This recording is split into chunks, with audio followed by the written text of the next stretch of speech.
ఆంధ్రప్రదేశ్లో ఉన్న మదనపల్లె అనే టౌన్. 27 ఏళ్ల అలేఖ్య తన సోషల్ మీడియాలో ఒక పోస్ట్ పెట్టింది, కలియుగం అంతమవుతుంది అని. అది చూసిన వాళ్ళకి ఏదో స్పిరిచువల్ పోస్ట్ లాగా అనిపించింది. సో ఎవరూ సీరియస్గా తీసుకోలేదు. కానీ కొన్ని రోజుల తర్వాత అదే అమ్మాయి తన సొంత ఇంట్లోనే ప్రాణాలు కోల్పోయింది. అది యాక్సిడెంట్ కాదు, సూసైడ్ కాదు, పోలీసులు మర్డర్ అని కన్ఫర్మ్ చేశారు. అంతేకాదు, ఆ ఇంట్లో ఇంకొక డెడ్ బాడీ కూడా దొరికింది. చనిపోయింది అలేఖ్య మాత్రమే కాదు, తన చెల్లి సాయి దివ్య కూడా. నెక్స్ట్ క్వశ్చన్ ఆబ్వియస్గా ఒకటే, ఈ ఇద్దరిని చంపింది ఎవరు? ఆన్సర్ దొరకటానికి పోలీసులకి ఎక్కువ టైం పట్టలేదు. వాళ్ళని చంపింది ఎంతో ప్రేమగా పెంచిన వాళ్ళ సొంత తల్లిదండ్రులే. అస్సలైన మిస్టరీ అక్కడే స్టార్ట్ అయింది.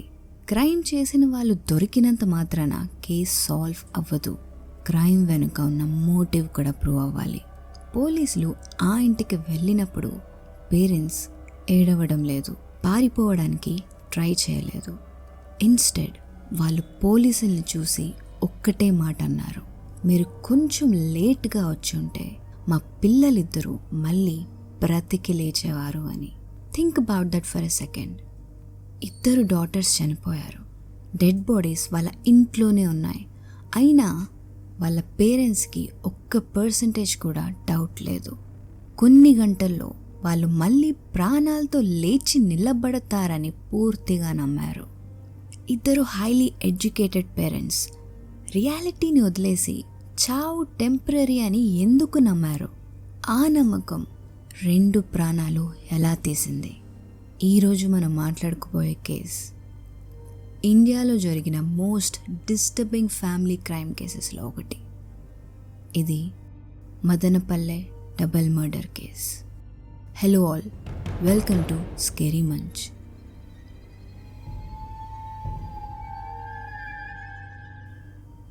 The perfect family. Purushottam Naidu Chittoor government degree కాలేజ్లో కెమిస్ట్రీ ప్రొఫెసర్గా పనిచేశారు. అతని wife Padmaja MSc gold medalist. ఎడ్యుకేషన్కి చాలా ఇంపార్టెన్స్ ఇచ్చే ఫ్యామిలీ. వాళ్ళకి 2 డాటర్స్. పెద్ద అమ్మాయి అలేఖ్య సివిల్ సర్వీసెస్కి ప్రిపేర్ అవుతుంది. చిన్న అమ్మాయి సాయి దివ్య బెంగళూరులో మ్యూజిక్ ట్రైనింగ్ తీసుకుంటుంది. వాళ్ళకి ఫైనాన్షియల్ ప్రాబ్లమ్స్ లేవు, ఫ్యామిలీ డిస్ప్యూట్స్ లేవు, సొసైటీలో మంచి రెస్పెక్ట్ ఉంది. పోలీస్ ఇన్వెస్టిగేషన్ స్టార్ట్ అయ్యాక అందరి మైండ్లో ఒక్కటే క్వశ్చన్, ఇలాంటి ఫ్యామిలీలో అలాంటి ఘోరం ఎలా జరిగింది? వాళ్ళ డాటర్స్ చనిపోయిన తర్వాత కూడా పురుషోత్తం నాయుడు అండ్ పద్మజ వాళ్ళు చనిపోయారని నమ్మలేదు. వాళ్ళ దృష్టిలో అది డెత్ కాదు, ఒక రిచువల్లో ప్రాసెస్ మాత్రమే. కొన్ని గంటల తర్వాత వాళ్ళు మళ్ళీ లేచి వస్తారని పూర్తిగా నమ్మారు. మరి ఆ నమ్మకం ఎక్కడి నుంచి వచ్చింది? దానికి ఆన్సర్ తెలియాలి అంటే మనం కొన్ని నెలలు వెనక్కి వెళ్ళాలి. The first cracks. Corona lockdown. అందరి ఫ్యామిలీస్ లాగానే నాయుడు ఫ్యామిలీ లైఫ్ కూడా ఒక్కసారిగా మారిపోయింది. ఆ సమయంలోనే వాళ్ళు మదనపల్లెలోని శివనగర్లో ఉన్న కొత్త ఇంటికి షిఫ్ట్ అయ్యారు. రెస్ట్రిక్షన్స్ వల్ల గృహప్రవేశం కూడా చాలా సింపుల్గా జరిగింది. మెల్లగా బయట ప్రపంచంతో కాంటాక్ట్ తగ్గిపోయింది. మొదట్లో అది లాక్డౌన్ ఎఫెక్ట్ అనుకున్నారు, కానీ రెస్ట్రిక్షన్స్ తగ్గిన తరువాత కూడా నేబర్స్ ఒక విషయం నోటీస్ చేశారు. నాయుడు ఫ్యామిలీ ఇంటి బయట చాలా తక్కువ వచ్చేవాళ్ళు, విజిటర్స్ కూడా ఎక్కువ ఉండేవాళ్ళు కాదు. రోజులు, వారాలు, నెలలు ఆ నలుగురు ఒకే ఇంట్లో ఎక్కువ సమయం గడపడం స్టార్ట్ చేశారు. ఆ ఐసోలేషన్లోనే ఇంట్లో మెల్లగా కొన్ని మార్పులు మొదలయ్యాయి. కొన్ని రోజుల తర్వాత ఫ్యామిలీని టెన్షన్ పెట్టిన ఒక ప్రాబ్లం వచ్చింది. చిన్న అమ్మాయి సాయి దివ్య హెల్త్. డాక్టర్స్ని కన్సల్ట్ చేశారు, ట్రీట్మెంట్ కూడా స్టార్ట్ అయింది. కానీ ఫ్యామిలీ ఆశించిన ఇంప్రూవ్మెంట్ మాత్రం సాయి దివ్యలో కనిపించలేదు. అప్పటి వరకు డాక్టర్స్ మీద ఉన్న నమ్మకం మెల్లగా రిచువల్స్ వైపు వెళ్ళడం స్టార్ట్ అయింది. పురుషోత్తం నాయుడు అండ్ పద్మజ ఇద్దరికి స్పిరిచువల్ బిలీఫ్స్ చాలా స్ట్రాంగ్గా ఉన్నాయి. వాళ్ళిద్దరూ లార్డ్ శివ డివోటీస్. ఓషో, మెహర్ బాబా, షిరిడి సాయిబాబా ప్రీచింగ్స్ని ఎక్కువగా నమ్మేవారు. ఇంట్లో రెగ్యులర్గా పూజలు జరిగేవి. ఇక్కడి వరకు అసలు అన్యూజువల్గా ఏమీ లేదు. కానీ సాయి దివ్య హెల్త్ ఇంప్రూవ్ అవ్వకపోవడంతో ఆ స్పిరిచువల్ నమ్మకం మెల్లగా ఒబ్సెషన్గా మారడం స్టార్ట్ అయింది.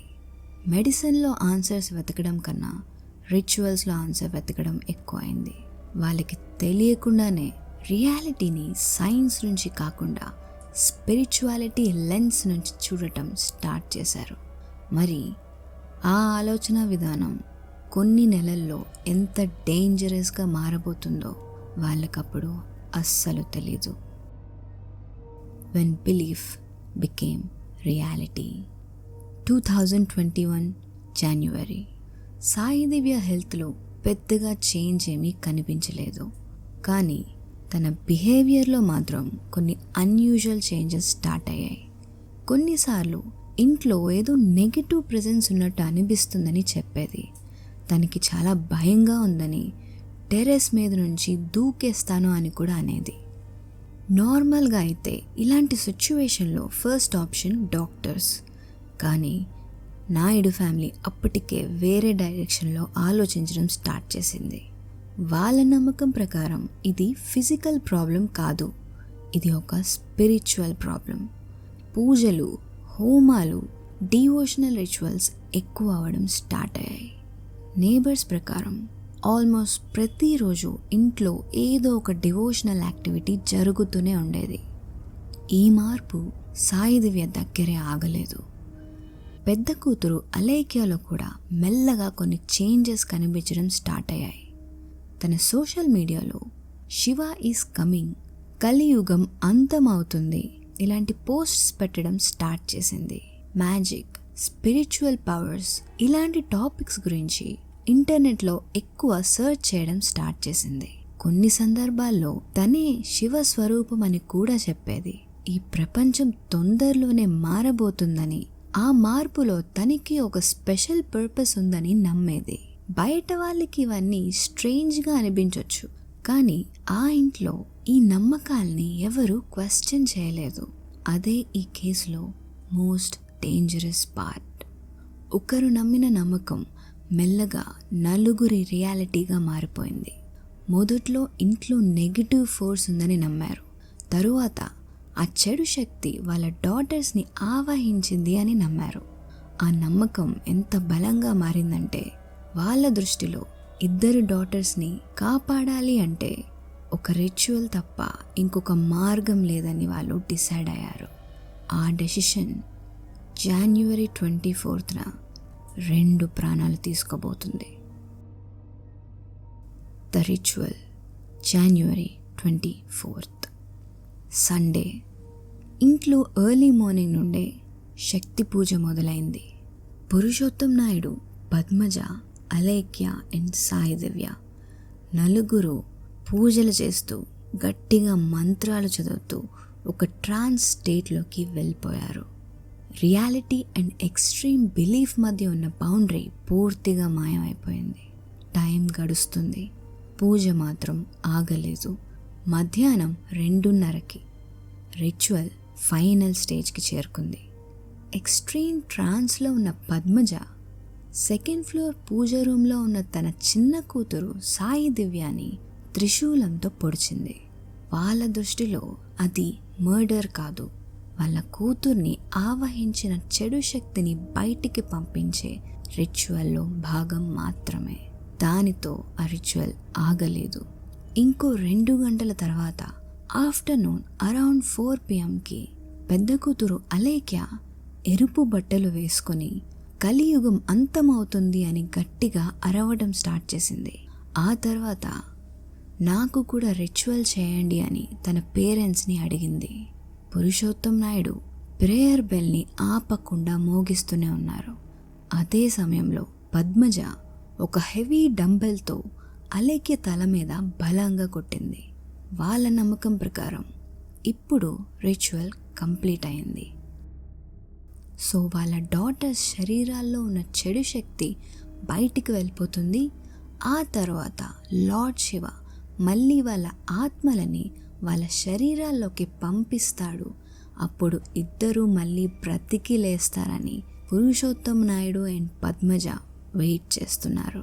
కానీ ఆ రోజు ఈవినింగ్ పురుషోత్తం నాయుడు చేసిన ఒక్క ఫోన్ కాల్ ఆ ఇంట్లో జరిగిందంతా బయట ప్రపంచానికి తెలిసేలా చేసింది. ద డిస్కవరీ, రిచువల్ కంప్లీట్ అయింది. ఇప్పుడు మిగిలింది వెయిట్ చేయడం. కొన్ని నిమిషాల్లో వాళ్ళ డాటర్స్ మళ్ళీ లేచి నిలబడతారని ఎదురు చూస్తున్నారు. నిమిషాలు గంటలుగా మారాయి. కానీ వాళ్ళు ఎక్స్పెక్ట్ చేస్తున్న మిరాకిల్ జరగలేదు. మెల్లగా పురుషోత్తం నాయుడు ట్రాన్స్ నుండి బయటికొచ్చారు. కన్ఫ్యూజ్డ్ స్టేట్ ఆఫ్ మైండ్లో తన కొలీగ్కి ఫోన్ చేశారు. స్టార్టింగ్లో మామూలుగానే మాట్లాడిన కాన్వర్జేషన్ కంటిన్యూ అయ్యే కొద్దీ ఆయన చెప్పిన మాటలు అతని కొలీగ్ని సీరియస్గా కన్సర్న్ చేశాయి. ఇంట్లో ఏదో ఘోరం జరిగిందని అర్థం చేసుకొని టైం వేస్ట్ చేయకుండా వెంటనే ఆయన పోలీసులకి ఇన్ఫార్మ్ చేశారు. కొంతసేపటికి పోలీస్ టీం నాయుడు ఫ్యామిలీ ఇంటికి చేరుకుంది. డోర్ దగ్గరికి వెళ్ళి లోపలికి అడుగు పెట్టబోతుంటే పద్మజ ఒక్కసారిగా హిస్టెరిక్ అయి షూస్ వేసుకుని లోపలికి రావద్దు, లోపల లార్డ్ శివ ఉన్నారు అని అరవడం మొదలుపెట్టారు. పోలీస్ ఆఫీసర్స్కి అసలేం జరుగుతుందో అర్థం కాలేదు. వాళ్ళు లోపలికి ఎంటర్ అవ్వగానే పద్మజ మళ్ళీ మీరు స్వర్గాన్ని నాశనం చేశారు, ఇంకో 1 hour ఆగితే మా పిల్లలు బ్రతికొచ్చేవాళ్ళు అని గట్టిగా అరిచారు. ఆ మాటలు విన్న ఆఫీసర్స్ లోపల చూసిన సీన్ వాళ్ళని కూడా మాట్లాడలేకుండా చేసింది. ఒక ఫ్లోర్లో సాయి దివ్య, ఇంకొక ఫ్లోర్లో అలేఖ్య, ఇద్దరు రక్తపు మడుగులో పడి ఉన్నారు. అక్కడితో షాక్ అయిపోలేదు. వాళ్ళిద్దరి తలలు షేవ్ చేసున్నాయి. నోట్లో కాపర్ వెజల్స్ ఉన్నాయి. డెడ్ బాడీస్ని ఎర్ర చీరతో కప్పి ఉంచారు. ఆ సీన్ మొత్తం చూస్తే ఇదంతా కోపంలో లేదా ఆవేశంలో జరిగింది కాదని వెంటనే అర్థమవుతుంది. ప్రతి డీటెయిల్ ఒక ప్లాన్ ప్రకారంగా అరేంజ్ చేసినట్టే కనిపించింది. పోలీసులకి కూడా ఇది ఆర్డినరీ డబుల్ మర్డర్ కాదని ఆ క్షణంలోనే అర్థమైంది. The truth. ప్రతి మర్డర్ కేసులో పోలీసులు ఫస్ట్ వెతికేది మోటివ్ కోసం. కానీ మదనపల్లె కేసులో అదే బిగ్గెస్ట్ పజిల్ అయింది. ఆ ఆన్సర్ కోసం పోలీస్ పురుషోత్తం నాయుడు అండ్ పద్మజాని సైకియాట్రిక్ ఎవాల్యుయేషన్కి పంపించారు. డాక్టర్స్ డీటెయిల్ సైకలాజికల్ అసెస్మెంట్ చేశారు. అబ్రియాక్షన్ ప్రొసీజర్ అనే సైకియాట్రిక్ టెక్నిక్ని కూడా యూజ్ చేశారు. సింపుల్గా చెప్పాలి అంటే పేషెంట్ని రిలాక్స్డ్ సైకలాజికల్ స్టేట్లోకి తీసుకువెళ్ళి జరిగిన ఇన్సిడెంట్ని గుర్తు చేయడానికి ట్రై చేస్తారు. ఆ reports, crime scene evidence, forensic findings, psychiatric statements ఇవన్నీ కలిపి చూస్తే ఇన్వెస్టిగేటర్స్ ముందు ఒక డిఫరెంట్ పిక్చర్ వచ్చింది. సాయి దివ్య మీద రిచువల్ కంప్లీట్ అయ్యాక ఆమె మళ్ళీ బ్రతికి వస్తుందని వాళ్ళ అక్క అలేఖ్య నిజంగానే నమ్మిందని ఎవాల్యుయేషన్లో బయటకొచ్చింది. ఆ తర్వాత అదే ట్రాన్స్లో ఉన్న అలేఖ్య మీద రిచువల్ జరిగింది. ఈ ఫ్యామిలీలో ఒకరు నమ్మిన డెల్యూజన్ మిగతా ముగ్గురు కూడా నిజమని నమ్మారు. సైకియాట్రిస్ట్స్ ఈ పాసిబిలిటీని షేర్డ్ డెల్యూజనల్ డిసార్డర్ అని డిస్క్రైబ్ చేశారు. అంతేకాదు ఇన్వెస్టిగేషన్లో ఇంకొక ఇంపార్టెంట్ డీటెయిల్ కూడా బయటకు వచ్చింది. ఈ ఫ్యామిలీలో మెంటల్ హెల్త్ ఇష్యూ హిస్టరీ ఉంది. పద్మజకి గతంలో సివియర్ డెల్యూజన్స్ ఉన్నట్టు రికార్డ్స్ ఉన్నాయి. వాళ్ళ డాటర్స్లో ఒకరికి చిన్న వయసులోనే సైకియాట్రిక్ ట్రీట్మెంట్ కూడా జరిగింది. సో డాక్టర్స్ ఒపీనియన్ ప్రకారం long isolation, mental illness, extreme spiritual beliefs ఈ మూడు కలిసి ఒక ఆర్డినరీ ఫ్యామిలీని ఇండియా చూసిన మోస్ట్ డిస్టర్బింగ్ ఫ్యామిలీ ట్రాజడీస్లో ఒక్కటిగా మార్చింది. పోలీస్ కస్టడీకి తీసుకువెళ్లే ముందు కూడా పద్మజ కోవిడ్ టెస్ట్కి కోఆపరేట్ చేయలేదు. ఎందుకంటే ఆమె అప్పటికీ కూడా తన డాటర్స్ తిరిగి వస్తారనే నమ్మకం నుంచి బయటికి రాలేదు. డాటర్స్ ఫ్యూనరల్ పురుషోత్తం నాయుడు చేతుల మీదుగానే జరిగింది. ఆయనకి రియాలిటీని యాక్సెప్ట్ చేయడానికి చాలా కాలం పట్టింది. ఆ తరువాత ఆయన సివియర్ డిప్రెషన్లోకి వెళ్ళిపోయారు. పద్మజ మాత్రం ఆ డెల్యూషన్స్ నుంచి బయటికి రాలేకపోయారు. పద్మజ మెంటల్ స్టేట్ ఎలా ఉందో ఈ క్లిప్ చూస్తే క్లియర్గా అర్థమవుతుంది.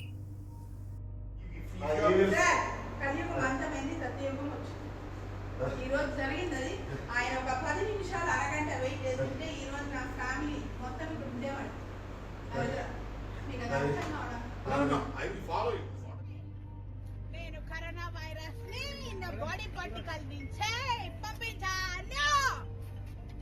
చైనా నుంచి రాలేదు. మదనపల్లి కేస్ మనం విన్నప్పుడు ఇది ఒక బిజార్ క్రైమ్ లాగా అనిపిస్తుంది. కానీ ఇది ఒక్క రోజులో జరిగిన ట్రాజెడీ కాదు. నెలల తరబడి రియాలిటీకి డెల్యూజన్కి మధ్య ఉన్న లైన్ మెల్లగా చెరిగిపోవడం మొదలైంది. ఆ గీత పూర్తిగా మాయమైన రోజు 2 అమ్మాయిక ప్రాణాలు పోయాయి. పోలీసులు నాయుడు అండ్ పద్మజాని అరెస్ట్ చేసి సెక్షన్ 302 కింద కేసు రిజిస్టర్ చేశారు. ఇద్దరిని జ్యుడిషియల్ రిమాండ్కి పంపించారు. ఇన్వెస్టిగేషన్ కంప్లీట్ అయ్యాక మర్డర్ ఛార్జెస్తో ఛార్జ్ షీట్ ఫైల్ చేసి కేసుని కోర్టుకి పంపించారు. మదనపల్లె కేస్ ఒక మర్డర్ కేస్ మాత్రమే కాదు, ఒక వార్నింగ్. మన బిలీఫ్స్ని బయట నుంచి ఎవరు ఛాలెంజ్ చేయడానికి లేకపోతే అవి ఎంత డేంజరస్గా ఎంత ఎక్స్ట్రీమ్గా మారగలవో చూపించిన ఎగ్జాంపుల్ ఇది. ఈ కేసు గురించి మీరేమనుకుంటున్నారో కింద కామెంట్ చేయండి. ఇలాంటి ట్రూ క్రైమ్ కేసెస్ కోసం స్కేరీ మన్ ఛానల్ని సబ్స్క్రైబ్ చేయడం మర్చిపోకండి. మళ్ళీ ఇంకొక కేసుతో మీ ముందుకు వస్తాను. Until then take care.